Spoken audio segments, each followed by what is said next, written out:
आगे बढ़ते हुए आपको बताएं कि कराची को फिर पानी के बहरान का सामना।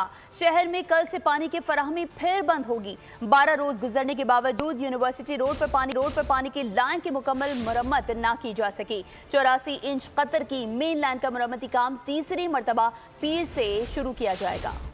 शहर कायद के बाशियों का एक और इम्तिहान। कल से पानी फिर बंद होगा। 17 रोज गुजर गए, मेन लाइन की मुरम्मत मुकम्मल न हो सकी। तर्जुमान वाटर कॉर्पोरेशन के मुताबिक यूनिवर्सिटी रोड पर पानी की 84 इंच कतर की मेन लाइन की मुरम्मत का काम पीर से दोबारा शुरू होगा, जिसमें 72 घंटे लगेंगे। लियारी क्लिफ्टन, गुलशन इकबाल, जमशेद टाउन, लियाकताबाद समेत ओल्ड सिटी एरिया में पानी की फराहमी जुज़वी तौर पर मुअत्तल रहेगी। तर्जुमान के मुताबिक मुरम्मती काम के बाद शहर को यौमिया 150 MGD पानी की कमी का सामना होगा। 84 इंच कतर के 3 पाइप्स में से सिर्फ एक पाइप का मुरम्मती काम किया जाएगा। बुध की शाम तक शहर में पानी की फराहमी बहाल करने की पूरी कोशिश की जाएगी। 3 दिसंबर को 10 रोज तक पानी की फराहमी बंद रही। ताहाल 84 इंच की लाइन से मुकम्मल प्रेशर से पानी नहीं दिया जा सका।